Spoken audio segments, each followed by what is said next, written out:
सियासत में आपका बेस्ट फ्रेंड कौन है? दोस्त तो वो होता है अच्छा जो सीने पे वार करे। पूजा वाली बात आपके बेस्ट फ्रेंड में भी हल्की सी थी। कि खान साहब के मुंह पे उनकी कुछ ज्यादा तारीफ करता था ना, वो कहता है चुप करो मुझे पता है। जब इमरान खान साहब ने ये फैसला लिया तो आपको समझ थी कि ये क्या हो रहा है? वो पंजाब में लाना चाहते थे अपने एक किसी गुलाम को।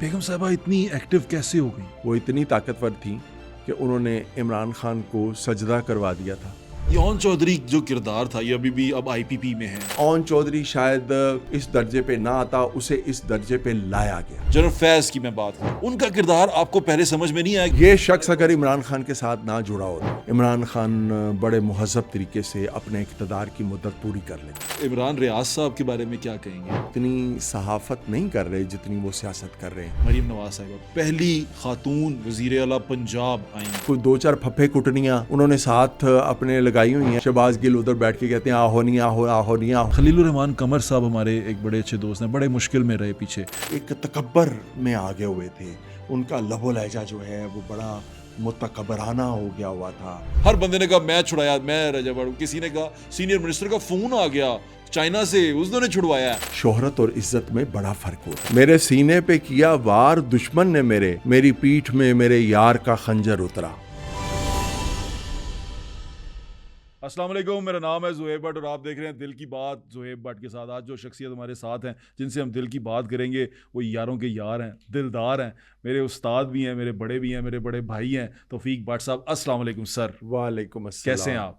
आपने मेरा रुतबा बुलंद कर दिया सर। उस्ताद और बड़ा भाई कह के। सर आप बड़े भाई हैं, उस्ताद हैं और बड़े शफीक हैं आप, कि हमेशा हमें सिखाते हैं, हमें आपसे सीखने का मौका मिलता है। आपके कॉलम बड़े शौक से पढ़ता हूँ मैं। बहुत शुक्रिया सर, यारों के यार मैंने आपको कहा, पहला सवाल ही ये है, सियासत में आपका बेस्ट फ्रेंड कौन है? बेस्ट फ्रेंड सियासत में मेरा जो बेस्ट फ्रेंड है वो अब भी मेरा बेस्ट फ्रेंड है, गो कि वो मुझसे नाराज़ है। नाराज़ इस वजह से है कि जब वो इक़्तिदार में थे तो हम उन्हें कुछ काम की बातें बताते थे, वो उस पर अमल नहीं करते थे और फिर हमें मजबूरन उनके ख़िलाफ़ लिखना पड़ता था, उनकी नाकस पॉलिसियों के ख़िलाफ़। कौन है बेस्ट फ्रेंड? क्योंकि वो इमरान खान है। इमरान खान आपके बेस्ट फ्रेंड है? अभी भी है।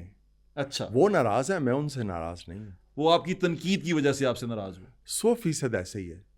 क्यों की तनकीद आपने? इसलिए कि एक बहुत तवील जद्दोजहद की थी हमने, 24 साल की जद्दोजहद थी और हमें ये तो नहीं पता था कि इतनी तवील जद्दोजहद का नतीजा जो है वो ये निकलेगा कि वो पंजाब में उस्मान बुज़दार को वज़ीर आला बना देंगे और फिर उससे जो ख़राबियाँ पैदा हुई, फिर जो वफाकी काबीना उन्होंने बनाई उसमें ठीक है जो उनको इक़्तिदार में लेके आए थे उनका कोटा होना चाहिए। हर दौर में वो अपना कोटा रखते हैं वो लोग, लेकिन मतलब पीटीआई के जो ओरिजिनल चेहरे थे जिन्होंने इमरान खान के साथ मिलके जद्दोजहद की थी, मेहनत की थी, पीटीआई को बनाया था, वो चेहरे काबीना में बहुत कम थे। तो तब्दीली का जो पहला ख्वाब था वो तो यहीं पे चकनाचूर हो गया। फिर उसके बाद बात आपने उनको उस दौर में बताई, यानी जब वो थे वजीर आज़म थे तो आपके साथ गुफ्तगू साथ साथ बताते रहे, बल्कि मैंने उनके इक़्तिदार के 3 महीने बाद पहला कॉलम उनके ख़िलाफ़ लिखा। उन्होंने कुछ कहा नहीं? नहीं, उन्होंने तो कुछ नहीं मुझे कहा। उस कॉलम पे सुहेल वड़ाई साहब ने मुझे कहा कि यार आपकी इतनी दोस्ती है, इतना ताल्लुक़ है, वो उससे तो इमरान खान को तो किसी के दुख सुख में शरीक होने का शऊर ही नहीं है और आपके वो वालिदैन के जनाजे पे आया, आपकी बेटी की शादी पे आया, मुझे मालूम है। तो आपको अभी थोड़ा लिहाज करना चाहिए और उसको थोड़ा मौका देना चाहिए। 1 साल फिर मैंने सुहेल वड़ाई साहब के कहने पे उनके बारे में कुछ नहीं लिखा। मैंने उम्रे पे कॉलम लिखे, मैंने और जो हमारे सोशल किस्म के इशूज़ है उस पर मैंने कॉलम लिखे खान साहब। लेकिन 1 साल के बाद जब खराबियाँ बढ़ती चली गई फिर मैंने उनके ख़िलाफ़, उनकी पॉलिसियों के ख़िलाफ़ मैंने लिखा और वो मुझे अक्सर कहते थे कि जब तुम मेरे से बात कर सकते हो तो लिखते क्यों हो? और मैं उनसे कहता था लिखता उस वक्त हूँ जब आपसे बात करने का कोई नतीजा नहीं निकलता, कोई असर नहीं होता। ऐसा हुआ कि आपने कुछ बताया और उस पर नतीजा ना निकला हो? बिल्कुल। मैं कोई ऐसी स्पेसिफिक चीज़ है? मैं ऑन द रिकॉर्ड आपको एक बात बताता हूँ, शायद इससे पहले मैंने कभी नहीं की। ये जब इन्होंने बनाया इसको चीफ इलेक्शन कमिश्नर, ये मौजूदा जो इनके सुल्तान सिकंदर राजा जो इनके गिट्टे गोडों में बैठा और इनकी जमात के भी, इनको जब उन्होंने चीफ इलेक्शन कमिश्नर बनाया तो मैंने इनको कॉल्स की और बार बार कॉल्स की। हालांकि मेरा ये बिल्कुल भी तरीका नहीं है कि आप दूसरी बार किसी को कॉल करें, आप मैसेज छोड़ देते हैं, उसकी जवाबी कॉल आ जाती है। लेकिन उस दिन जब मैंने ये टिकट चल रहे थे टीवी पे कि उनको चीफ इलेक्शन कमिश्नर बनाने का फ़ैसला कर लिया गया है, तो मैंने सोचा खान साहब को मैं बताऊं कि ये बंदा जो है ये आपके लिए सही साबित नहीं होगा। ये आपके जो मुखालफीन हैं उनका ख़ास आदमी है, ये सईद मेहदी साहब का दामाद है और इनका शरीफ बरादरान से बहुत ही गहरा और ज़ाती ताल्लुक़ है। तो चूँकि वो कहीं से ऊपर से नाज़ल हुआ था और वो उस वक्त जहाँ से वो नाज़ल हुआ था वो उस वक्त खान साहब के बड़े दोस्त थे और आपने ये कहा और उनको? वो खान साहब के ऐसे दोस्त थे कि तब खान साहब कहा करते थे कि आईएसआई अगर लोगों के फ़ोन टेप करती है तो बिल्कुल ठीक करती है। जी, कहा कर ऑन ये रिकॉर्ड देखे कहा ना उन्होंने। उनके वो। तो खान साहब ने मुझे कहा कि नहीं जी वो तो बड़ा कमाल का आदमी है, वो चीफ सेक्रेटरी रहा है उधर आज़ाद कश्मीर में और उस ओहदे पे रहा है, वो तो बड़ा कमाल का बड़ा ईमानदार आदमी है। और मैंने कहा खान साहब ये आप ना कीजिए, ये आपके लिए अच्छा साबित नहीं होगा। और खान साहब ने उन्हें चीफ इलेक्शन कमिश्नर बनाया, वो मजबूर थे ज़ाहिर है। और भी बुज़दार पे आपने नहीं कभी कहा कि उसको क्यों बनाया फ़ोन करके? बुज़दार के साथ तो मेरा मामला इतना ख़राब था, ये जो हमारे दुनिया चैनल के भाई हैं हसन रज़ा, जी, जी। ये इस बात के गवाह हैं कि मैंने बेशुमार हुक्मरानों के उनकी नाकस पॉलिसियों के ख़िलाफ़ कॉलम लिखा, लेकिन कभी ये नहीं, वहाँ छोटे मोटे नोटिस मिलते रहे, कभी ये नहीं हुआ कि मुझे मुलाज़मत से बरतरफ़ी का, जो कि मैं एक सरकारी यूनिवर्सिटी में जी, जी, पढ़ाता हूँ पढ़ाते हैं जर्नलिज़म आप। का, जी, बिल मुलाज़मत से बरतरफ़ी का और सरकारी घर खाली करने का 24 घंटे के अंदर नोटिस मिला हो। ये काम हुआ मेरी अपनी गवर्नमेंट में, इमरान खान की गवर्नमेंट में, और ये नोटिस जो है वो मुझे दिया उस्मान बुज़दार ने। और जब मैं उस्मान बुज़दार के बारे में मैंने खान साहब से ये कहा, चौधरी सरवर साहब भी इसके गवाह है, मैंने खान साहब को कहा कि ये उस शख्स ने मुझे नोटिस दिया है जिसका ताल्लुक आपके साथ इलेक्शन जीतने के बाद बनाए या इलेक्शन के, मेरा तो 24 साल पुराना आपसे ताल्लुक है, तो मेरे साथ अब ये सलूक करेगा ये बंदा। उन्होंने कहा मैं बात करता हूँ, लेकिन बाद में ये पता चला, बाद में ये इंकशाफ हुआ कि चूँकि मैं उन दिनों इमरान खान साहब की नाकस पॉलिसियों के ख़िलाफ़ भी लिख रहा था, तो पता चला कि उस्मान बुज़दार को तो ये हुक्म ऊपर से नाज़ल हुआ, दोस्त ने ही दिया। दोस्त ने दिया था। दोस्त ने दोस्त की पीठ में छुरा घोंपा। वो दोस्त तो वो होता है अच्छा जो सीने पे वार करे। वो मेरा एक शेर है भट्ट साहब, आपको सुनाता जी, हूँ। ज़रूर, ज़रूर। मेरे सीने पे किया वार दुश्मन ने मेरे सीने पे किया वार दुश्मन ने मेरी पीठ में मेरे यार का खंजर उतरा। ओहो हो! तो जो दोस्त होता है वो आज वाह! का दोस्त, वो आप एहसन शाह की मिसाल भी ओहो! ले लें कि वो आपके पीठ पीछे वार करता है, और जो अच्छा दुश्मन होता है वो सामने से आके सीने पे वार करता है। सीने पे आके वार करता है। तो भट्ट साहब ये जब खान साहब इतना कुछ कर रहे थे उसके बावजूद आप ये कह रहे हैं कि मेरा बेस्ट फ्रेंड इमरान खान है।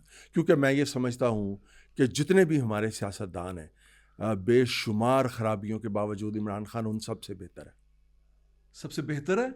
जितने हमारे इस कानों का कच्चा होना बेहतरी की वो चीज़ है, क्योंकि मुझे ऐसा लगता है कि आपकी बातें सुन के वो कानों के कच्चे थे। अगर वो हाँ 100% वो कानों का कच्चे थे, तो ये जो अभी बैठे हुए हैं ये तो बहुत ही कच्चे हैं।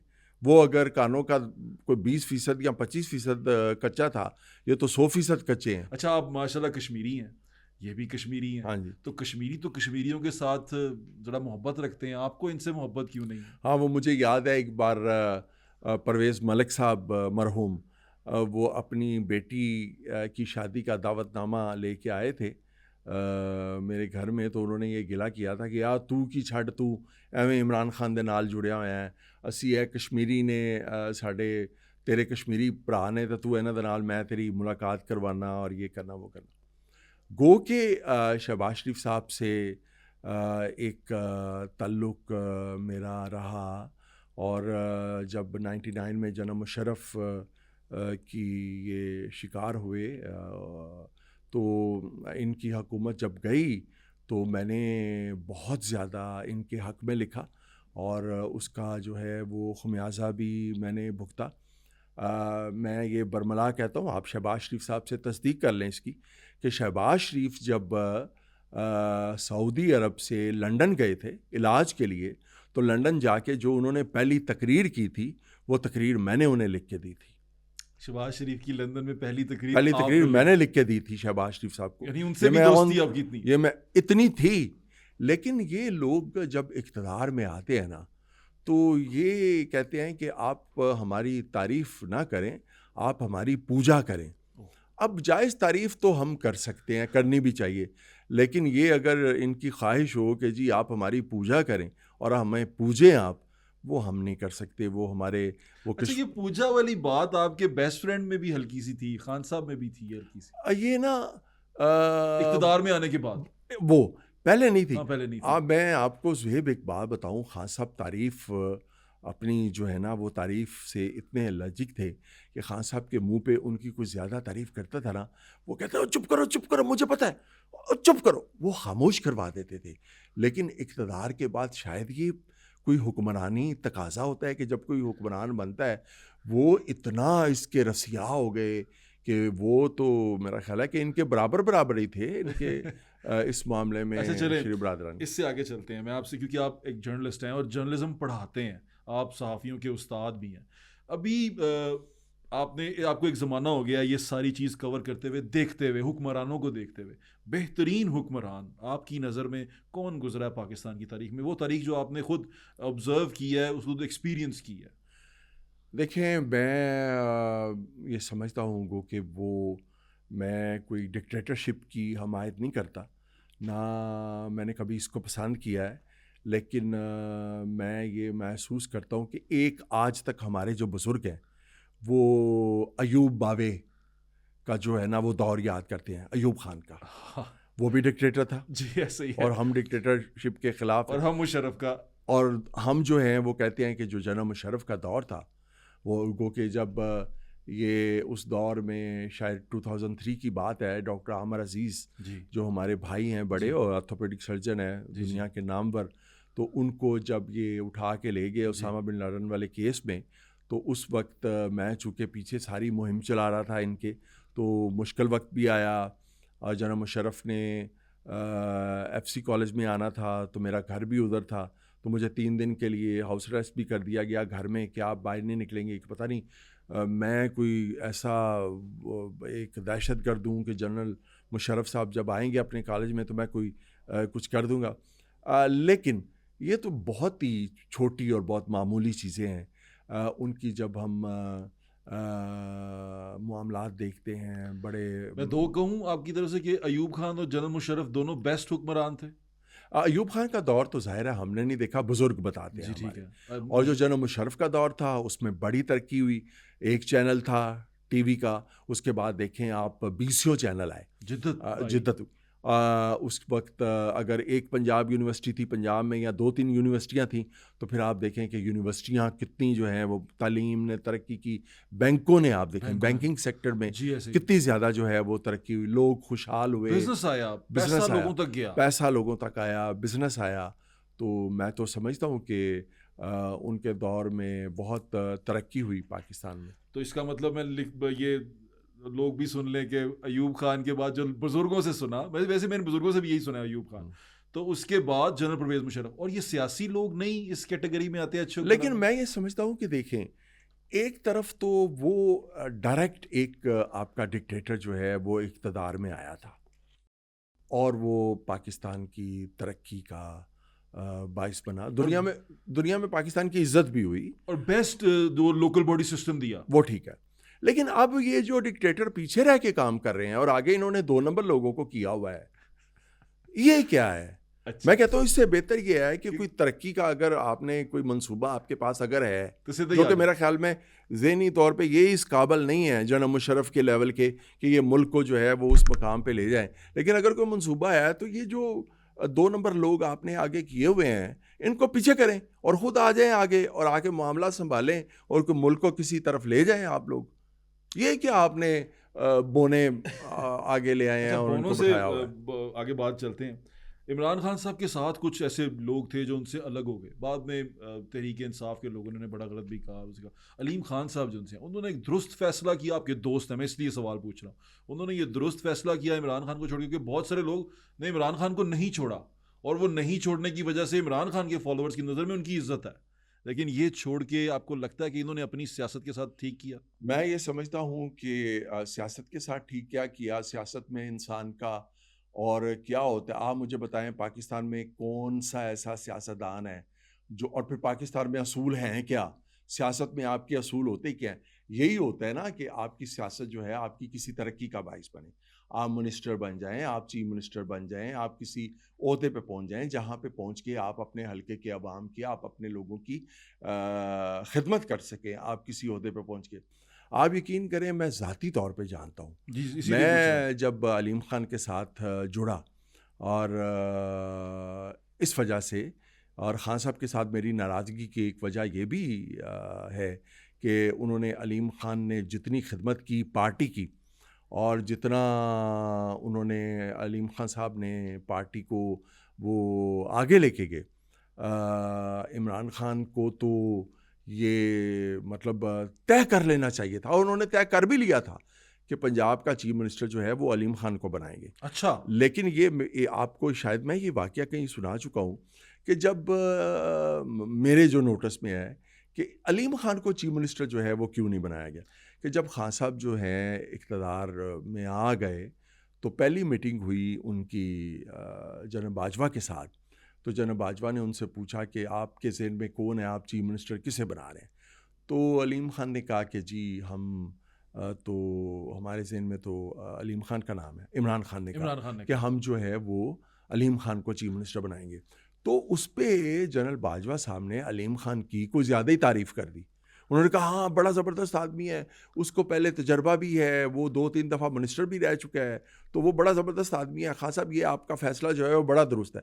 वहीं पे ख़ान साहब को खटक गई कि भाई कहीं ये ना हो कि एक मैंने उसको, परवेज़ खटक को चीफ मिनिस्टर बनाया था, वो बाद में फिर मेरी कॉल भी नहीं सुनता था। जी ऐसे ही है। ये ना हो कि मैं जो है वो इतना, आपके आर्मी चीफ उसको पसंद कर रहे हैं, उसकी तारीफ़ में इतनी बातें कर रहे हैं, तो मैंने अगर पंजाब में इसको अलीम ख़ान को चीफ मिनिस्टर बना दिया तो कहीं ये ना हो कि अलीम ख़ान भी फोन ना मेरे सुने। हाथ से निकल जाए और मेरा फ़ोन ही ना सुने।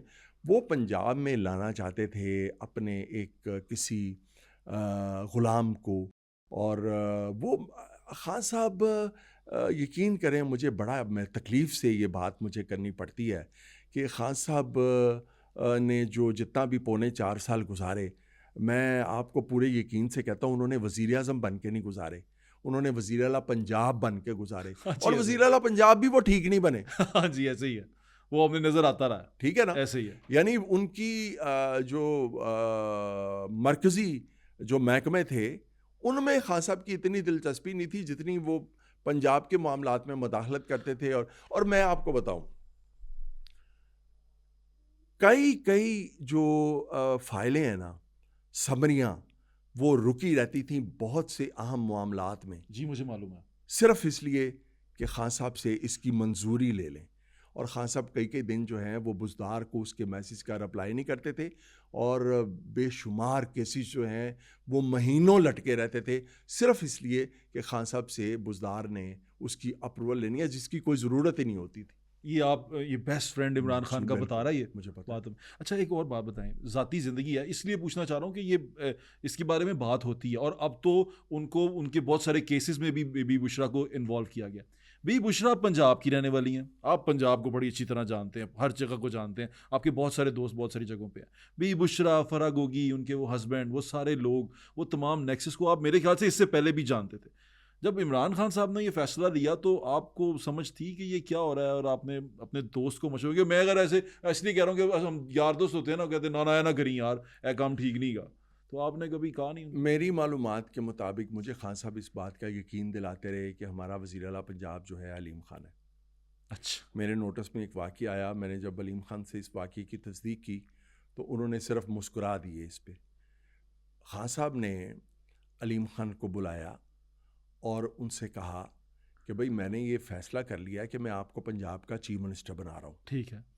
और आपने ये ज़िक्र अभी किसी से नहीं करना। ठीक है।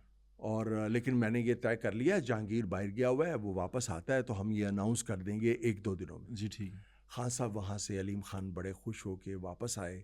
उनके बुज़ुर्ग थे उस वक्त, शायद उनके ससुर भी हयात जी थे, जी। तो वो उनके पास गए, उनकी जाके दुआएं लीं, उनको बताया बड़ी खुशी से कि जी मुझे खान साहब ने चीफ मिनिस्टर बनाने का फ़ैसला किया है, तो अब हम ये करेंगे, आपकी रहनुमाई से लोगों की खिदमत करेंगे, आप मुझे मशवरे देंगे। और बच्चों को भी ज़ाहिर है बंदा जी एक ऐसे एक्साइटमेंट जी हो, घर में बता बच्चों को भी बताया सारा हर चीज़। तो बड़े खुश जी कि अब खान साहब ये जहांगीर आएंगे तो फ़ैसला अनाउंस करेंगे। कुछ 3-4 दिन बाद खान साहब ने अलीम खान को उनके मिलिट्री सेक्रेटरी ने फ़ोन किया कि जी आप किधर हैं? तो उन्होंने कहा जी कि मैं इस्लामाबाद हूँ लेकिन मैं लाहौर जा रहा हूँ। उन्होंने कहा जी आपने लाहौर नहीं जाना, आप सीधा उधर पहुँचे बनीगाला, आपसे प्राइम मिनिस्टर साहब जो हैं मिलना चाहते हैं। ये अलीम खान जो हैं वो बनीगाला में गए और उधर खान साहब एक्सरसाइज करके वापस आए ऑफिस में। तो अलीम खान उनके पास गए तो कहते हाँ अलीम कैसे हो, और वो बेल दे के कहते हैं यार वो उस्मान बुज़दार आया हुआ है। तो उन्होंने कहा जी वो आया, उसको अंदर बुला। अब उस्मान बुज़दार को भी अंदर बुला लिया। तो अलीम खान से कहते हैं इसको जानते हो अलीम खान उस्मान बुज़दार को? तो अलीम खान ने कहा कि नहीं जी मैं तो इसको नहीं जानता। उन्होंने कहा ये बड़ा ज़बरदस्त आदमी है, ये उधर साउथ पंजाब का रहने वाला है और फ़लाँ जगह का रहने वाला है, ये बड़ा लोगों की जो है इसके लिए और इलेक्शन जीता है और बड़ा इसका ज़बरदस्त बैकग्राउंड है, फ़लाँ है फ़लाँ फ़लाँ है। तो मैंने फ़ैसला किया है कि मैं इसको चीफ मिनिस्टर बना रहा हूँ, तो अब आपने जो है वो इसके साथ मिलके काम करना है और आपने इसकी रहनुमाई करनी है। यकदम अलीम खान ज़ाहिर है कि वो चौंक गए कि शौक। ये खान साहब क्या कह रहे हैं। अभी 3 दिन पहले तो उन्होंने मुझे बुला के कहा और अब ये कह रहे हैं कि जी मैं इसको बना रहा हूँ। तो उन्होंने कहा कि ठीक है खान साहब, कोई इसके अलावा कोई मेरे लिए हुक्म? मैंने कहा नहीं नहीं बस ठीक है, तुम जाओ और आपने इस पे जो है वो बस आपने इसकी मदद करनी है और मैं आपको इनके साथ अटैच कर रहा हूँ एज सीनियर मिनिस्टर। तो वहीं पे उन्होंने इनकार कर दिया अलीम खान ने। उन्होंने कहा नहीं जी मैं इनके साथ काम करूँगा आपके हुक्म के मुताबिक, आपकी ख्वाहिश के मुताबिक, लेकिन मैं एज अ सीनियर मिनिस्टर इनके साथ काम नहीं करूँगा। इनको आप आज़ादी दें और ये इंडिपेंडेंटली अपना जो है वो काम करें। और खान साहब ने इस पे कहा नहीं नहीं नहीं ये ऐसे नहीं होगा, तुम सीनियर मिनिस्टर, बस मैंने ये फ़ैसला कर लिया, मैंने ये फ़ैसला कर लिया, मैंने कह दिया। और आपको पता है खान साहब जब फ़ैसले का लफ्ज़ इस्तेमाल करें, अलीम खान चुप हुए, वहाँ से निकल आए। उन्होंने जहांगीर तरीन को शायद फ़ोन किया कि जी ये क्या है? तो उसने कहा मेरे तो नोटिस में कुछ नहीं है, मुझे तो पता ही नहीं है कि ये ऐसा जो है वो हुआ है। तो मेरा लोग इसमें जो पीटीआई के अंदर के लोग हैं जो खान साहब के बहुत करीब थे और मेरे भी बहुत करीब थे, उन्होंने मुझे ये बताया कि ये फ़ैसला जो है वो भी खान साहब का नहीं था, ये उनकी बेगम साहिबा का था। बेगम साहबा इतनी एक्टिव कैसे हो गई? वो जो अगर खान साहब को एक ऐसे आपका दोस्त थे, इतने सुपरस्टिशियस थे, इस हाँ तरह की चीज़ों पे इतने रूहानियत हो की गए तरफ? थे, नहीं हो गए पहले थे। देखिए ना अब ये तो कोई फैसला ही नहीं है कि वो इतनी ताकतवर कैसे हो गई कि वो किसी को चीफ मिनिस्टर बना दें। वो इतनी ताकतवर थी कि उन्होंने इमरान खान को सजदा करवा दिया था। बुशरा बीबी वाला जो सारा सिनेरियो था, मैं आपसे दोबारा इसलिए पूछ रहा हूँ, आप दोस्त हैं, दोस्त यार बताते हैं, अगर आपको पता था कि ये शादी होने वाली है, ये फैमिली कहीं से इन हुई है या ऐसा कुछ था? अच्छा मैं जिस तरह की बातें कर रहा हूँ ना, हाँ मेरी तो चीज़ें सारी रिकॉर्ड पे हैं। हाँ। खान साहब किस तरह मेरे घर पे आते थे, जी आते थे। किस तरह मुझे ये इज़्ज़त बख्शते थे, अब कि किस तरह उन्होंने बनी आला में मेरी फैमिली को बुलाया और किस तरह से वो हमें इज़्ज़त देते थे और हम भी उनके लिए जद्दोजहद करते जी थे, बिल्कुल मेहनत ऐसे ही। करते थे। लेकिन अब मैं जिस तरह की बातें कर रहा हूँ, मुझे लगता है कि ये जब ऑन एयर आएगा जी ये जी। जो पॉडकास्ट पॉडकास्ट है आपका और मेरा, और मैं जिस तरह की बातें कर रहा हूँ खान साहब के बारे में और बुशरा बीबी के बारे में, तो सबसे पहले तो वो शहबाज गिल साहब उठेंगे कि खान साहब तो इसको जानते ही नहीं थे, ये तो खान साहब का दोस्त ही नहीं था। मैं अगर सच्ची बातें करूँगा तो मुझे खान साहब के साथ जो एक 24 साल पुराना ताल्लुक़ है, उससे भी वो जो आजकल बाहर बैठ के बड़े-बड़े वो दावे करते हैं। दावे करते हैं, वो मुझे उससे ख़ारिज कर देंगे खान साहब की दोस्ती से। और वो कोई पता नहीं खान साहब से भी कोई मिलने जाए और वो उससे पूछे कि जी वो तौफीक भट्ट जो है उसको आप जानते हैं? तो खान साहब कहें कि वो कौन है?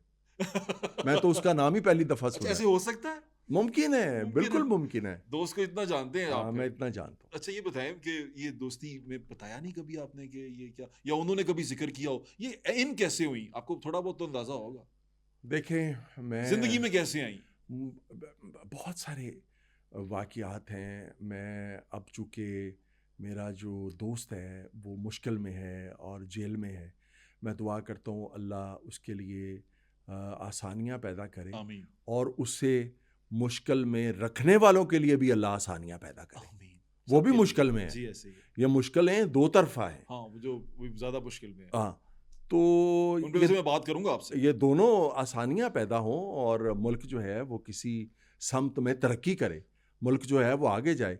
इन दोनों की जो मुश्किलात हैं वो तो असल में मुल्क की मुश्किलात है ना। जिंदगी में कैसे आई बुशरा बीबी, मैं वहीं पे रुक ये गया हूँ। इस सवाल का जवाब जो है वो आप किसी दिन ओन चौधरी को बुलाएं हाँ और वो ओन चौधरी बेहतर बता सकता है। जो साए की तरह खान साहब के साथ चिमटा होता था, उसको सारी बात का पता है कि वो उनकी ज़िंदगी में कैसे ये ओन आई। चौधरी जो किरदार था, ये अभी भी अब आईपीपी में है, जी। आपके बेहतरीन दोस्त अलीम खान साहब के साथ हैं।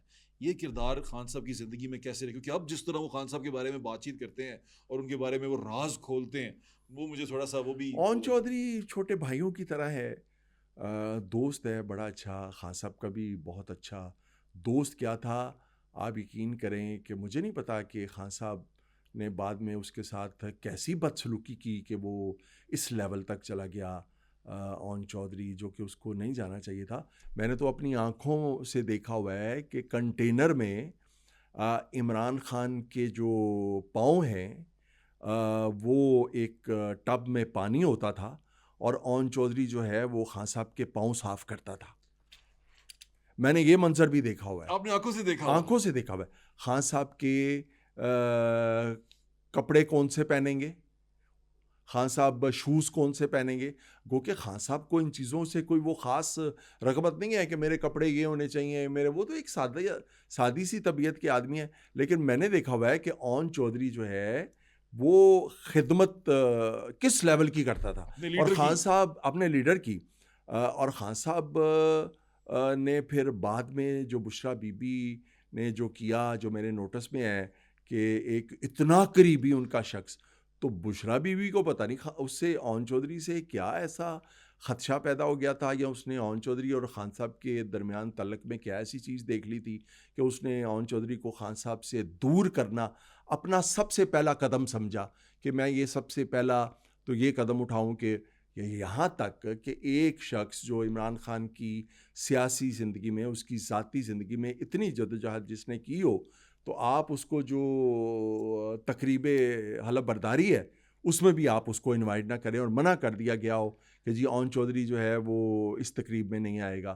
तो फिर जो ओन चौधरी ने इसके मुकाबले में उनके साथ जो किया, उसको फिर सारी दुनिया ने देखा। आपकी नज़र में सही किया उसने या गलत किया? मैं समझता हूँ कि इस हद तक नहीं जाना चाहिए था। इतना तो अलीम खान मुझे साहब ने इतना भी दुख किया है। वैसे। मुझे तो नहीं, अलीम खान जो है देखिए, उन्होंने भी कहा कि मेरे पास मैसेजेस हैं, मेरे पास, उन्होंने पूरी अलीम तकरीर की। अलीम खान ने एक सियासी तकाजे के तौर पे शायद कुछ ऐसा जो है वो किया हो। मैं ये नहीं कहता उन्हें भी ऐसा करना चाहिए था। वो तो मेरे से भी कुछ चीज़ें जो हैं वो ऐसी बाज़-औक़ात गुस्से में या उसमें बाहर आ ठीक है। जाती हैं, हम जो है वो कर लेते हैं। लेकिन अलीम खान ने जो कुछ किया शायद वो उससे कुछ उसके सियासी मकासद जी ठीक है। ज़्यादा उनके पेश नज़र होंगे। लेकिन मैं ये समझता हूँ कि ये चीज़ें ओन चौधरी हमारी साहब ने जो किया वो गलत किया। ये चीज़ें हमारी पॉलिटिक्स से ख़त्म होनी चाहिए। करवाया गया। बिल्कुल ठीक है, मैं ये ख़वातीन नहीं, को मैं यूज़ मेरी नहीं मेरी किया मेरी जाए। बात सुन लें।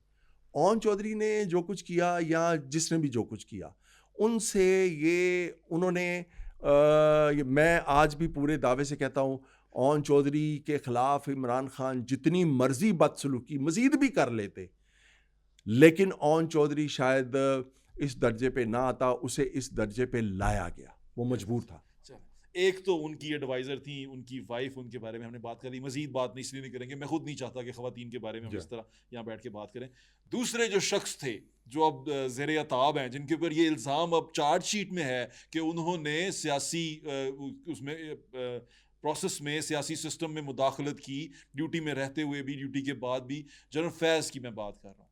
उनका किरदार आपको पहले समझ में नहीं आया, क्योंकि आप देखें वो एक डीजी आईएसआई थे और वो सहाफ़ी, आप सहाफ़ी हैं और आप ये सारा कुछ देख रहे थे, आपको ये पता जो था? बुशरा बीबी को खान साहब इतना अल्लाह लोक नहीं समझते थे ना, उसमें भी जनरल फैज़ साहब का बड़ा किरदार था। और ये बात कोई मेरा ख्याल है इससे पहले भी रिकॉर्ड पे ला चुका है किसी इंटरव्यू में। मौक्कल क्या है, उनके मौक्कल वो थे, अब तो हर सहाफ़ी उनके ये कहता मौक्कल ये थे, यानी वो खान साहब को बता देते थे कि जी अब ये, वो बुशरा बीबी को बता देते थे कि हमारे पास ऐसी इतलात है, वो बुशरा बीबी को बता देते थे कि ये होने वाला है आगे चल के। है। जी ज़ाहिर है वो DGISI थे, ऐसे ही उन्हें है। सारा पता था। जी ऐसे और ही है। बुशरा बीबी खान साहब को बता देती थी कि ये होने वाला है, और खान साहब कहते थे ये तो बड़ी अल्लाह लोकनी है, इसको तो सारा पता है। और मैंने एक दफ़ा बड़े तरीके से खान साहब को एक वाक़या सुनाया था। मैंने कहा जी कुछ अल्लाह लोकनियाँ या अल्लाह लोकनी इस तरह के होते हैं कि जिसको हम कहते हैं। तो मैंने कहा वो एक खातून जो, एक लड़की जो है वो घर से भाग गई अपने किसी बॉयफ्रेंड के साथ। तो उसके वालिद साहब अपने दोस्त से कहते हैं, उस लड़की के वालिद अपने दोस्त से कहते हैं कि मेरी कुड़ी घरों भजते गई है, पर है बड़ी अल्लाह लोकनी, उन्हें परसों ही दसता सी 2 दिन बाद अब्बा घर च जी नहीं होएगा। तो ये बात सुन के उन्होंने क्या इसका रिएक्शन दिया? नहीं, क्या ऐसी बातें जो है वो अगर समझें भी तो वो समझने वाले के लिए इशारा है। वो ज़ाहिर नहीं करते कि मैं समझ गया हूँ। अच्छा, जो हमारे ये डीजी आईएसआई साबिक थे, जनरल फैज साहब, जो अभी मिलिट्री ट्रायल में भी है, उनका ट्रायल हो रहा है, ये किस तरह की शख्सियत थी ये इस सारे शख्स अगर प्रोसेस? इमरान खान के साथ ना जुड़ा होता, इमरान खान बड़े मुहज़्ज़ब तरीके से अपने इक़्तिदार की मुद्दत पूरी कर लेते। आपने इतनी बड़ी बात कही। जी बिल्कुल, मैं पूरे वसूख से आपको कह रहा हूँ, अगर जनरल फैज़ हमीद इमरान खान का DGISI ना होता, इमरान खान बड़े बावकार तरीके से, मुहज़्ज़ब तरीके से अपने इक़्तिदार की मुद्दत पूरी कर लेते। और ये जो जिनको अब लोग कहते हैं कि जी इनको बाजवा साहब को नहीं पता था ये सारी बातें? ये कैसे हो सकता है कि बाजवा साहब को अगर पता नहीं था तो वो फिर क्या ठिंगने के आर्मी चीफ थे, उन्हें पता ही होगी। तो फिर लेकिन उनको साथ में क्यों नहीं रखा जा रहा इस सारी वो प्रोसेस में? ज़ाहिर है इमरान खान को बहुत ज़्यादा उसने अपने शीशे में उतार लिया हुआ था। एक एतमाद की ऐसी फ़िज़ा बना ली हुई थी जिसमें इमरान खान के लिए आर्मी चीफ ISI के DG थे उस वक्त के। यानी वो उस वक्त के जो DGISI थे फैज़ हमीद, उनको वो आर्मी चीफ समझते थे, और आर्मी चीफ को वो DGISI ही का रुतबा भी नहीं देते थे। यानी कि वो एक कश्मकश अंदर ही थी अंदर जिसके ये भेंट चढ़ गए। ये जिसका ये शिकार हुए। ओहो, ये तो बड़ा मैंने ज़ुहैब साहब, मैंने खान साहब से ये कहा था, गुजारिश की थी, मैंने कहा खान साहब आपके पास 2 रास्ते हैं। एक तो ये है कि आप जो लोग आपको इक़्तिदार में लेके आए हैं, ये एक हकीकत है, उन लोगों के साथ अपने मामलात को बेहतर बना के आप अपने इक़्तिदार की मुद्दत पूरी कर लें। आपने खुद ही कह दिया कि इक़्तिदार में वो लेके आए थे। अब ये पहले भी कई दफ़ा होने का, और खान साहब को पता है इस बात का, ये मैंने कोई नई बात थोड़ी की थी, खान साहब को पता है। एक मैं आपको बड़ा मज़े का वाक़या सुनाता हूँ, मुझे अभी अगर याद रहा तो बड़ा ही मज़े का वाक़या, पहले कभी नहीं मैंने सुनाया। मैंने कहा एक रास्ता तो आपके पास ये है कि इनके साथ अपने मामलात को थोड़ा दुरुस्त करके, बंद गली से ज़रा बाहर करके, तो अपने इक़्तिदार की मुद्दत पूरी कर लें। और दूसरा रास्ता ये है कि इनके साथ मामलात आप बंद गली में ले जाएं, और उसके बाद ये लोग जो हैं दोबारा राग़िब हो जाएं, दोबारा ये उनकी तरफ चले जाएं जिनको आप 3.25 साल चोर डाकू चोर डाकू चोर डाकू कहते रहे, और वो कहलवाते रहे आपसे।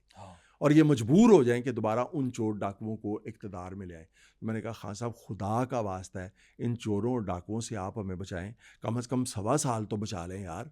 आप 1.25 साल अपने इक़्तिदार की मुद्दत पूरी कर लें। ये जो लोग हैं ये इन चोरों डाकुओं से तो कम चोर डाकू हैं, ये तो उनसे कहीं बेहतर है। तो इनके साथ कुछ मामला तय करके आप अपने इक़्तिदार की मुद्दत पूरी कर लें, और आपके जो नामुकम्मल प्रोजेक्ट हैं उनको आप मुकम्मल कर लें, ताकि अगली बार जब आप इलेक्शन में जाएँ तो आप ज़रा, आपकी हैसियत जो है, सियासी हैसियत, वो थोड़ी बेहतर हो। लेकिन खान साहब के दिमाग पर फैज़ हमीद सवार था, और फैज़ हमीद आर्मी चीफ बनना चाहता था। मौजूदा एस्टेब्लिशमेंट जो है हमारी, यानी कि असली हीरो जो उनसे थे इस फिल्म के, और उनके बकौल, तो वो तो फैज साहब थे। ऐसे ही थे जी। इमरान साहब तो बस हीरो नहीं थे, सहूलतकार थे, हीरो नहीं थे, अकॉर्डिंग टू देम, वो विलन थे, अकॉर्डिंग टू देम, वो तो उनके हीरो थे अपनी ना फिल्म में, यानी कि लेकिन फैज साहब अपनी फिल्म में असल में तो वो विलन थे, असल में विलन थे, लेकिन अपनी फिल्म में वो अपने लिए हीरो वो थे, वो अपना रास्ता ठीक कर रहे थे, ऐसे थे। और इमरान साहब सिर्फ सहूलतकार थे। जैसी हमारी जो हमारे ये जो आर्मी चीफ टाइप लोग बनते हैं, जैसी इनका एक मिजाज बन जाता है उस ओहदे पे आने के बाद, आप ज़िया उल हक को देख लें, आप जना मुशर्रफ को देख लें, पीछे मिसालें हमारे सामने हैं। मैंने खान साहब को कहा था कि आप उसको आर्मी चीफ बनाना चाहते हैं, और मैंने जो उस वक्त खान साहब के मुखालिफ थे, मैंने उन्हें कहा था कि ये अगर खान साहब इसको आर्मी चीफ बना दें, अपने पसंदीदा तरीन आदमी को, जनरल फैज़ हमीद को आर्मी चीफ बना भी दें, तो खान साहब को 3 या 4 महीने बाद इसी ने इक़्तिदार से उतार देना है। ये बात आपने कह दी जी बिल्कुल। तो उन्होंने मानी? मैंने कहा मानी कहाँ, फिर अगर मानी होती तो ये नतीजा निकलता। सवार कुछ और था उनके दिमाग पे। अच्छा चलें, इससे आगे चलते हैं। इस सारे के अंदर सहाफ़ी इन्वॉल्व हो गए थे, कुछ जो सहाफ़ी बड़ी तरक्की भी कर गए, और वो मुझे याद है, मैं आपसे इसलिए शेयर कर रहा हूँ क्योंकि मेरे साथ भी ऐसा हुआ कि मुझे प्राइम मिनिस्टर हाउस से ही वहाँ कुछ लोग थे जो उनके डिजिटल मीडिया विंग में थे, उन्होंने कहा कि शफकत महमूद साहब ने कहा है ये कि यूट्यूबर्स ढूंढो। उस वक्त अभी ये नया नया शुरू हुआ था, ढूंढो, और उन्होंने कहा कि सिर्फ खान की हक में 3-4 वीडियो बना, तुझे हम स्पॉन्सर भी देंगे और तेरी वीडियो को हम आगे उस प्रमोट भी करेंगे। मैंने वो नहीं किया क्योंकि मैं और तरह का बंदा था, पागल था ज़हनी तौर पे, मुझे समझ नहीं आई कि ये क्यों करना। तो वो दूसरे लोग उसमें शामिल हो गए। उन सहाफ़ियों का बारे में आप क्या कहेंगे कि वो किस जगह तरफ से आ रहे थे और अब वो कहाँ खड़े हैं? जैसे इमरान रियाज साहब थे, सदीक जान साहब थे। मैं इसके बारे में कुछ ज़्यादा, मेरी बरादरी है, अपने पेट से कपड़ा उठाऊंगा तो खुद ही नंगा हूँगा। लेकिन मुझे एक बार खान साहब ने बुलाया, फ़ारूक हबीब ने मुझे कहा कि खान साहब तुमसे मिलना चाहते हैं। मैं चला गया, खान साहब ने मुझे बुलाया और मुझे कहता है कि यार ये जो है, खान साहब कहते हैं कि ये लोग हैं, तो और हम कैसे जो है वो कुछ सहाफ़ियों को कंट्रोल करें, और हम किस तरह से अपने मामलात जो हैं वो जर्नलिज्म में, तो तुम तो पढ़ाते भी हो, कोई ऐसी टेक्निक्स बताओ हमें, टिप्स दो हमें कि हमारे जो मीडिया के मामलात हैं, मीडिया हमारे बहुत अगेंस्ट हो रहा है, तो हम इसको बेहतर करें।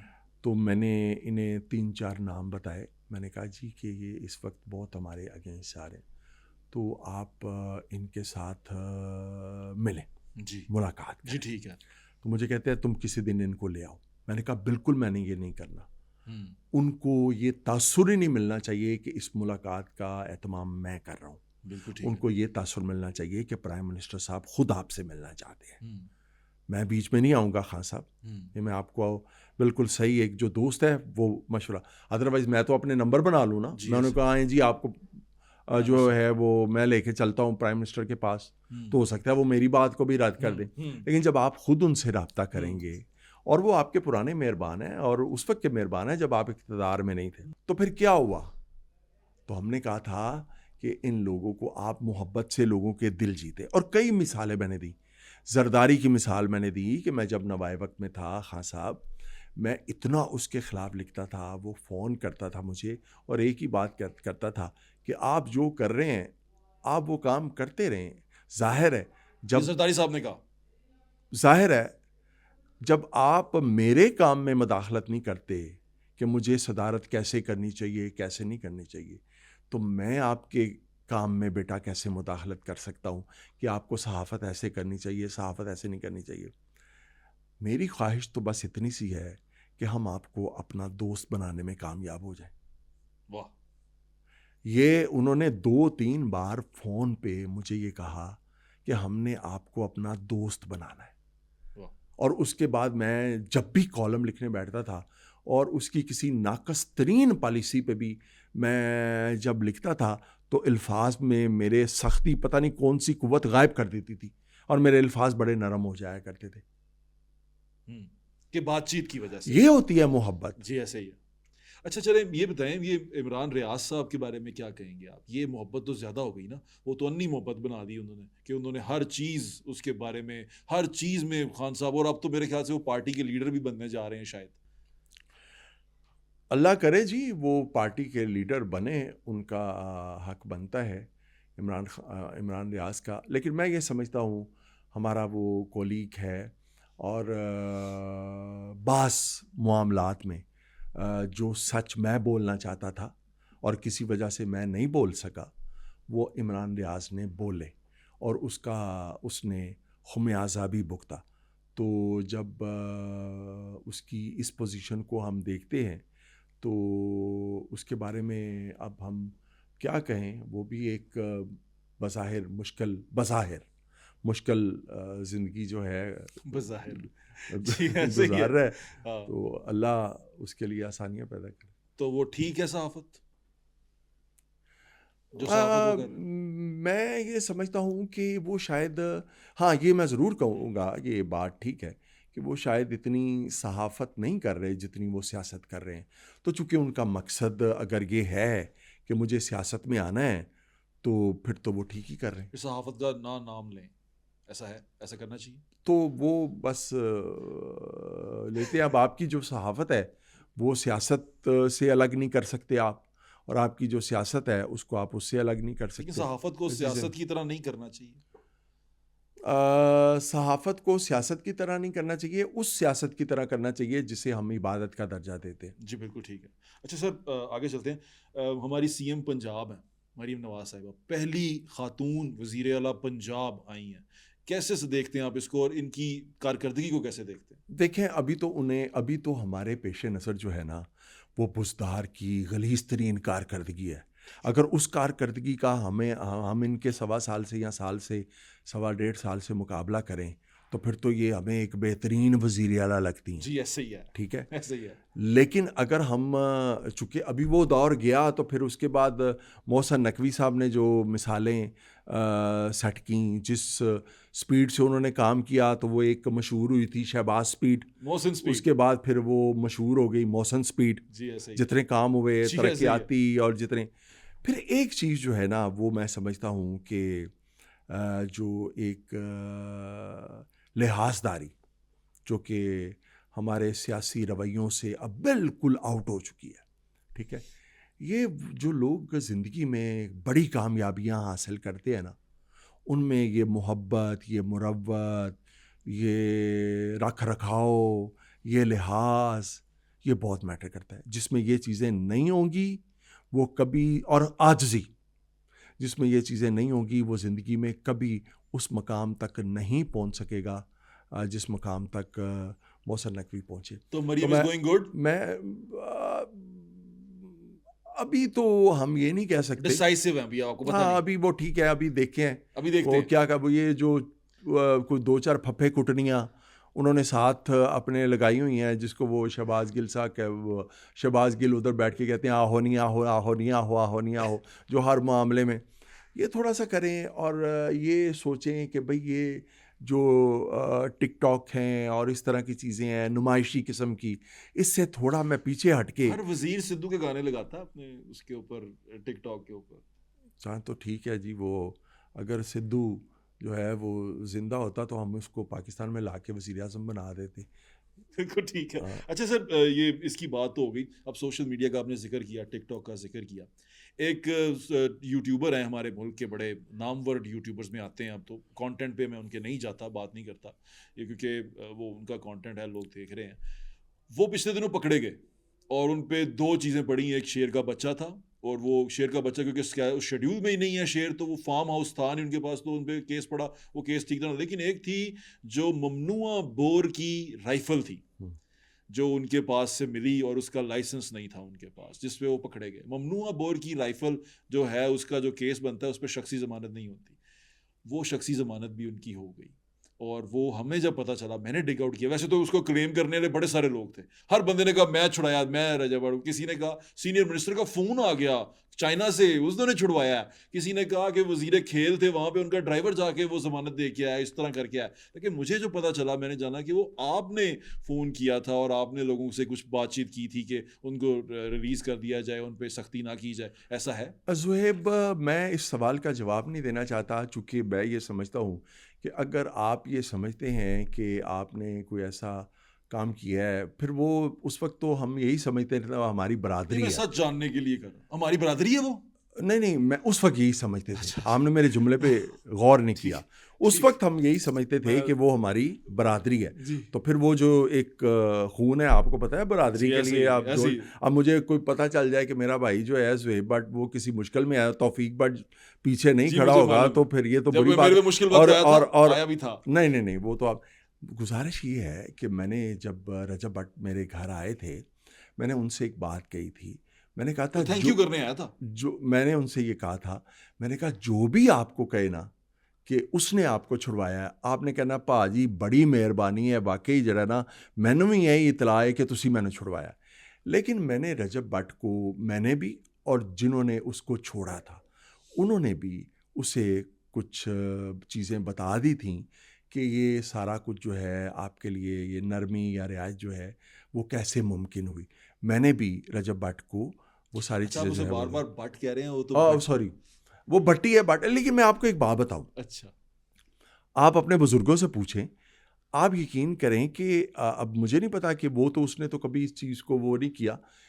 ये जो भट्टी है ना, ये भट्टों में भी, कश्मीरियों में ये भट्टी भी होते हैं। कश्मीरी वैसे पछाने जाते हैं। हाँ, हरकतों से भी, हरकतों से। तो तो उसमें होते हैं, मसलन हमारे साथ एक गुजरांवाला में मेयर थे असलम भट्ट साहब, तो उनका एक नवासा था, वो मेरे साथ नायब तहसीलदार था, वो भट्टी थे। तो उन्होंने कहा जी हम कश्मीरियों में भट्टी हैं। तो मैंने फिर अपने बुज़ुर्गों से जब पूछा, उन्होंने कहा हाँ कुछ कुछ, जिस तरह शेख भी कुछ चलो, होते ये हैं तो अब कश्मीरियों सर में। जोड़ने की बात होगी, लेकिन है वो भट्टी, रजब अली वल्द अफजल भट्टी। तो चलें, अगर हमारे लिए तो ज़ुहैब भट्ट, हमारे लिए तो ये खुशी और फखर की बात है ये साढ़े चरा लगे कि ਉਹ ਸਾਡੇ ਫਖਰ ਦੇ ਨਾਲ रल ਸਾਡੇ गया। ਵਿੱਚ ਰਲਿਆ ਹੋਇਆ, ਲੇਕਿਨ ਅਸੀਂ ਕਹਿੰਦੇ ਆ ਕਿ ਹਰਕਤਾਂ ਵੀ ਫਿਰ ਸਾਡੇ ਵਾਲੀਆਂ ਕਰਨਾ। ਹਾਂ, ਹੁਣ ਹਰਕਤਾਂ ਦੇ ਉੱਤੇ ਤੁਸੀਂ ਐਗਰੀ ਕਰਦੇ ਹੋ ਦੀ? देखिए, मैंने उसको जब आए थे बड़ी मोहब्बत से मैंने उसको कुछ बातें समझाई थी। मैंने कहा था ये ना करो, तुम्हारी जो शोहरत है अपनी उस शोहरत को इज़्ज़त में बदलो। शोहरत और इज़्ज़त में बड़ा फ़र्क होता है। वाह वाह शोहरत तो शैतानियत की भी बहुत है, वाह, ठीक बड़ी है। अच्छी बात की आपने। और मैंने कहा कि तुम्हारे पास शोहरत है, तुम्हारे पास लाखों में जो हैं वो फॉलोअर्स हैं तुम्हारे, मिलियंस। तो 3 सिपाही तुम्हें घर से उठा के ले जाते हैं और तुम्हारे साथ बदसलूकी भी करते हैं। वो बदसलूकी भी तुम्हारे साथ हुई जो भी मंजर आम पे नहीं आई, हाँ, ठीक। तो मैंने कहा कि ऐसा हुआ?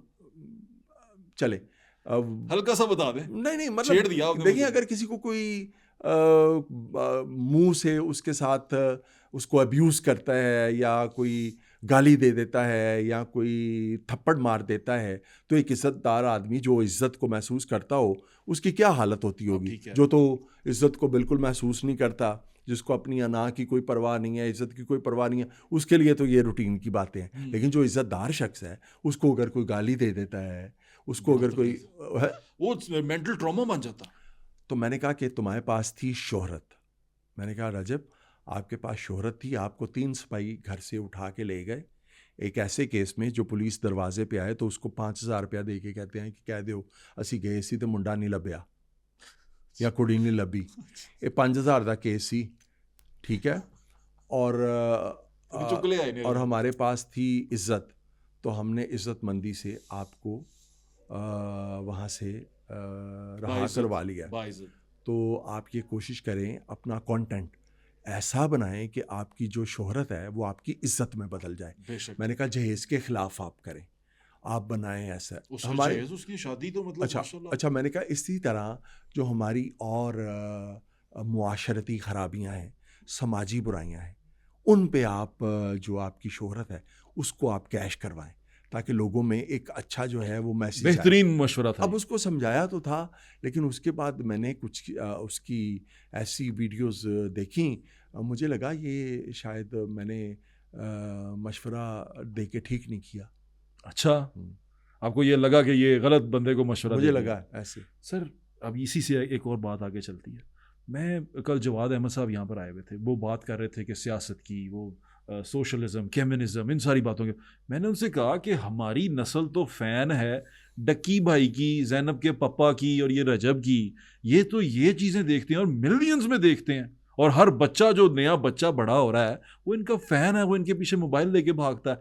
इनको जब आप इस तरह के सोशल कॉन्ट्रैक्ट के बारे में समझाएंगे, इनको जब आप सियासत के बारे में समझाएंगे, ये समझ ही नहीं पाएंगे और ये आपको पागल कह के आगे चले जाएंगे। अब कैसे इसको कंट्रोल करेंगे आप? इनके लिए क्या करेंगे? ये बदकिस्मती है, और मुआशरा जो तबाही की आखिरी बदअखलाकी और दीगर तबाहियों के आखिरी मकाम तक पहुंचा है, उसमें ये इस चीज़ ने बहुत बुरा एक किरदार अदा किया है। हम इस वक्त अपने रिश्तों की तमीज़ भूल गए, हम बड़े छोटे को बुलाने की तमीज़ भूल, हम खाने पीने के आदाब भूल गए, हम और बहुत सारी जो हमारी अखलाकी शनाख्तें हुआ करती थी पूरी दुनिया में एज अ मुस्लिम और एज अ पाकिस्तानी, हम वो सारी चीज़ें जो भूल गए। अब लोगों के जब हीरोज़ रजब भट्ट और तौफीक भट्ट होंगे, तो उसके बाद फिर पीछे जो है वो क्या, ये किसी को मैं जब ये मेरे घर आए बच्चे, और बड़ी मोहब्बत से हम लोग बैठे रहे, लॉन में बैठे रहे, गप्पे लगाते रहे, बड़े मतलब मज़ा आया इनके साथ बैठ के गप्पे लगा के। सुबह जब मैं रात को सोया हूँ, सुबह जब मैं उठा हूँ, तो मेरे ऐसे ऐसे लोगों के मुझे मैसेजेस आए हुए कि जी हमने मिलना था रजब भट्ट को, हमने ये करना था, वो करना था। और तो और छोड़ें, मेरे एक अजीज़ हैं, वो बच्चा लम्स में इंटरनेशनल इकोनॉमिक्स पॉलिसी में एमफिल कर रहा है, कितना पढ़ा लिखा बच्चा है। जी ऐसे वो कहता है मुझे क्यों नहीं बुलाया, मैंने रजब भट्ट से मिलना है। ठीक है, तो मैंने कहा यार रजब भट्ट तो मुझे अपना हीरो समझ के आया था, तुम मुझसे आके मिल लो। तुमने उससे ज़रूर मिलना है, और यार मुझसे आके मिल लो। अब यहाँ पे मुझे एक और बड़ा मज़ेदार वाक़या याद आ रहा है। मैं आबारी में बैठा, एक शादी पे गया मैं, जी जी तो वहाँ पे हमारे लाहौर के एक किरदार हैं बड़े मशहूर, उन्हें भी लोग एक ज़माने में अपना हीरो समझते रहे, अब भी कुछ लोग समझते हैं, एक ख़ास हवाले से उनकी जो क्या नाम है उनका? शनाख्त है। अब मैं बैठा हुआ हूँ आबारी में, भट्ट साहब एक शादी पे, तो वो आए, और वो मेरी बहुत रिस्पेक्ट करते हैं, मुझे वो भट्टों का सरदार कहते हैं। खुद और भी भट्ट है वो गोगी नाम? भट्ट, ओ मैं अच्छा, नाम ले लेता हूँ। जी ठीक है। तो गोगी भट्ट साहब जो हैं वो आए, और आके उस टेबल पे, इस तरह का राउंड टेबल था, वो आके मेरे साथ बैठ गए। और उसके बाद मैंने देखा कि 25 30 35 नौजवान जो हैं वो आए हैं, और आके तो उन्होंने भट्ट साहब के साथ तस्वीरें बनाना शुरू कर दी और सेल्फियाँ लेना शुरू कर दी, और ये और वो। तो मुझे भट्ट साहब कहते हैं कि भाई अगर इजाज़त हो तो मैं जाके दूसरे मेज़ पे बह जा। मैं क्या जनाब, मैं इस मेज़ ते मैं नहीं सी तुहानू बुलाया, तुसीं ते आपे ही आके बैठे हो, तो खैर है तुसीं दूजे मेज़ ते क्यों जाना चाहते हो? कहते भाई मैनू बड़ी शर्म आ रही है, 20 किताबां दा मुसन्नफ मेरे नाल बैठा है, टीचर एडा वड्डा कॉलम निगार, ते सेल्फियां मेरे नाल बना रहे ने। कहते मैनू शर्म आ रही है। तो उन्होंने वो यानी वो दूसरी मेज़ पे जाके बैठ गए कि मुझे अच्छा नहीं लग रहा कि यहाँ पे एक पढ़ा लिखा बंदा बैठा है जो 20 किताबों का मुसन्निफ है, जो प्रोफेसर है, टीचर है, और बजाय इसके कि हमारी यूथ जो है वो उसे अपना आइडियल समझे और उसके साथ अपनी तस्वीरें बनाए, वो मेरे साथ अपनी तस्वीरें बना रहे हैं। तो ये तो हालत है। ये तो मैं आपको बात बता रहा हूँ आज से कोई मेरा ख्याल है 8-9 साल पहले की। अब तो मामलात जो हैं वो कहाँ से कहाँ कहाँ पहुँच से गए। कहाँ चले, हमने ग्लैमराइज कर दिया क्राइम को, क्राइम ग्लैमराइज हो चुका है और ऐसे ही उसको है। हम जाके देखते हैं। और फिर आप देखें, आप जब आपके आपके जो करता धरता है इस मुल्क के जो हुक्मरान हैं, वो किसी को प्राइड ऑफ परफॉर्मेंस या उससे बड़े सितारा इम्तियाज़, सितारा फलां से नवाजेंगे, और उनकी खिदमात का खुद उन्हें पता नहीं होगा, तो फिर कैसे वो आइडियल, तो फिर वही होंगे कि सितारे को ही रोल दिया इन्होंने। हाँ, अगर महवश हयात साहिबा जो है वो तकरीम पाएंगी इक़्तिदार के ऐवानों में, तो फिर वही आइडियल होंगी ना भाई, वही आइडिया, लोगों आप की। बिल्कुल ठीक कह रहे हैं सर। अच्छा, थोड़ा सा चीज़ को लाइटर नोट पे लेके आते हैं। लाहौर शहर से आपकी वाबस्ती वो महविश ही आते हैं, और हम जो पढ़े लिखे लोग हैं वो वहाँ आते हैं। अस्तगफिरुल्लाह, ये तो बड़ा काम ख़राब है। और मुझे अक्सर यही होता है कि मैं ये सोचता हूँ कि सहाफ़त हम कर रहे हैं, मेरे वालिद साहब सहाफ़ी थे, हम सहाफ़त देखते आए हैं, चीज़ें करते आए हैं। मुझे ये समझ में नहीं आती बात कि जो सहाफ़त वो करके आए, जो सहाफ़त हम कर रहे हैं, और हमारे बाद पता नहीं क्या होने वाली है सहाफ़त। शायद मेरे ख़्याल से यही होगी कि बदमाशों के पीछे लगे होंगे, बदमाशों की कहानियाँ सुना रहे होंगे, और वही चीज़ बिक रही होगी। दुनिया देखना क्या चाह रही है? हमें ये, इसमें हम परेशान होके रह गए हैं, गुम के रह गए हैं। अच्छा अच्छा, सर, मैं आपको एक बात सुनाऊँ, बड़ी मज़ेदार बात है। यानी आप अंदाज़ा करें हमारी सहाफ़त का, और ये एक लम्हा फ़िक्रिया भी है हमारे क्राइम रिपोर्टरों के लिए। मैंने एक पुलिस अफ़सर मेरे से मिलने के लिए आए। अच्छा, पहले ये होता था, ये मैं आपको बड़ी मज़े की बात बताऊँ। जी, पहले ये होता था कि मेरे घर में जो अफ़सर मेरे से मिलने के लिए आते थे ना, प्यार मोहब्बत में, तो मैं फ़ेसबुक पे उनकी तस्वीरें वग़ैरह लगाता था। तो एक बड़े ही स्वीट और बड़े ही ज़बरदस्त पुलिस अफ़सर मिलने के लिए आए। उनका बड़ा ज़बरदस्त मकाम है, ऑनेस्टी के हवाले से भी है वो। तो जब उनके साथ तस्वीरें मेरे बेटे ने बनाई, तो उन्होंने बड़ी खूबसूरत बात की। उन्होंने कहा, यार बात ये है, हम तो एक दानिश्वर के पास, राइटर के पास आए हैं, तो ये तस्वीरें आप बना लें, ठीक है। लेकिन उन्होंने कहा कि भट्ट साहब, आप जब हम जैसे 2 नंबर पुलिस अफ़सरों के या दूसरे अफ़सरों के साथ अपनी तस्वीरें बनाते हैं और फिर अपने सोशल मीडिया पे लगाते हैं, तो मैं ये महसूस करता हूँ कि हमारी तो इससे इज़्ज़त बन जाती है, आपकी नहीं बनती। तो बेहतर है कि आप अपने शायरों, अदीबों, दानिश्वरों, मुसव्विरों और दोस्तों के साथ अपनी तस्वीरें जो हैं वो लगाया करें। हम जैसे जो 2 नंबर अफ़सर हैं ना, उनके साथ ना अपनी तस्वीरें लगाया करें। तो उसके बाद से लेके बड़े-बड़े अफ़सर, ये अभी मेरे रहील के घर जी, मेरे वो बेटी हुई, मेरी पोती हुई, जी, जी। तो बेशुमार अफ़सर मुबारक देने के लिए मेरे घर आए। मैंने किसी की तस्वीर जो है ना, मैंने वो पल्ले सोच बाँध लिया। लिया। मैंने कहा, अच्छा मैं ये बात आपको जी, बता जी। रहा हूँ। तो एक अफ़सर मुझे मिलने के लिए आए कल परसों, तो मैंने उसको कहा, मैंने कहा, यार क्या करते हैं यार आप? और मैंने कहा, आपकी मंथलियाँ मशहूर हैं यार। हाँ, आप लोग जी फलाने थाने दी एनी मंथली, ਉਹ थाने दी एनी मंथली, उस थाने दी एनी मंथली, और उस हिसाब नाल मैंने कहा आप पोस्टिंगें देते हैं आप। तो मुझे आगे से कहते हैं भट्ट साहब, ਅਸੀਂ ਤੇ पुलिस वाले ते मंथलियां ਲੈਂਦੇ ਆ ਨਾ, ਤੁਹਾਡੇ क्राइम रिपोर्टर ते डेलियां ਲੈਂਦੇ ने। अस्तगफिरुल्लाह। तो मुझे ना बड़ी इस पे एक शर्मिंदगी हुई इस पे कि ये क्या बात है। उन्होंने कहा, मैं साबित कर सकता हूँ, मैं साबित कर सकता हूँ कि हम लोग मंथलियाँ अगर लेते हैं, तो आपके जो कुछ क्राइम रिपोर्टर हैं, वो डेलियाँ लेते हैं। मैं शर्मिंदा सा होके रह सर, गया। मैं खुद इस बात पे मुमकिन बड़ा, है वो गलत कह रहे हों, लेकिन अल्लाह मुझे करे गलत उन्होंने कह रहे शर्मिंदा कर हो, दिया। अल्लाह करे वो गलत कह रहे हो। हाँ। अच्छा सर, आगे चलते हैं। आपने मुसन्निफ़ और दानिश्वरों की बात की। खलीलुर रहमान कमर साहब हमारे एक बड़े अच्छे दोस्त हैं, बड़े मुश्किल में रहे पीछे। आपको क्या लगता है कि उनके साथ जो हुआ, और जिस तरह की वो बात करते हैं, जो वो स्टांस लेते हैं स्पेशली औरतों को लेके, वो ठीक है? खलीलुर रहमान कमर साहब बहुत ही टैलेंटेड आदमी हैं, बेशक। बासलाहियत आदमी है, बड़ा-बड़ा अच्छा काम उन्होंने किया। मैं उनका ज़ाती तौर पे मद्दाह हूँ। मेरे वो घर पे भी आए और उनके लिए एक शायर बड़े अच्छे हैं, अदीब बड़े अच्छे हैं। लेकिन मेरा ख़्याल है कि एक वो जिस टाइम में इस मुसीबत का, आज़माइश का या मुश्किल का वो शिकार हुए, जो वाक़या जो है हनी वो ट्रैप आया, हुए। हनी ट्रैप हुए। मेरे ख़्याल में उन दिनों में ना वो कुछ एक तकब्बर में आ गए हुए थे। उनका लबो लहजा जो है वो बड़ा मुतकब्बराना हो गया हुआ था। ऊँची आवाज़ में बात करनी, शाउट करना, अपने बच्चों की उम्र की लड़कियों के साथ, ख़वातीन के साथ और इस तरह की। तो मेरा ख़्याल है कि ये जो ज़ुहैब, मैं आपको बताऊँ, मेरी ज़ाती ज़िंदगी का तजुर्बा भी ये है। अगर कोई शख़्स जो है वो आजिज़ी अख्तियार करे, तो कुदरत सारी ज़िंदगी उसके ऐबों पे पर्दे डाले रखती है। बेशक। लेकिन जैसे ही वो शख़्स तकब्बर की तरफ आता है, वो उस जगह से पर्दा उठता है। उसको समझ नहीं आती कि यार मैं नल हो की रहा, मैं कीता की है, मैं नल होया की है। तो बेशक। मेरा ख़्याल है कि वो जो इस चीज़ का वो शिकार तकब्बुर का हुआ, शिकार तकब्बर हुआ का सर। शिकार। अच्छा सर, आखिरी बात, लाहौर में आप लाहौर के रहने वाले हैं, हम लाहौर के रहने, लाहौर से मोहब्बत आपकी मैं जानता हूँ। बसंत का एक फेस्टिवल होता था यहाँ, उसकी कोई याद? हाय, मैं आपको क्या बताऊँ, कोठे ते चढ़ के गुड्डियाँ उड़ांदे सी असी, ਮੈਂ ਪਿੰਨਾ ਫੜਿਆ ਹੁੰਦਾ ਸੀ ਤੇ ਛੋਟਾ ਭਰਾ ਜਿਹੜਾ ਜਾਂ ਵੱਡਾ ਭਰਾ ਜਿਹੜਾ, ਵੱਡਾ ਤੇ ਕੋਈ ਨਹੀਂ ਸੀ, ਛੋਟਾ, ਉਹ ਪਤੰਗ ਤੇ ਫਿਰ ਉਹ ਜਨਾਬ ਉਹਦੇ ਵਿੱਚ ਉਹ ਕੀ ਕਹਿੰਦੇ ਸੀ ਉਹਨੂੰ, ਸੁਰਾਖ ਕਰਕੇ चरखी, नहीं नहीं तरावा। तरावा, तरावा ਉਹਦੇ 'ਚ ਪਾਣੀਆਂ, ऐसा खूबसूरत और मज़ेदार, और कोई उसमें वो नहीं थी, और बाहर से दुनिया आती थी।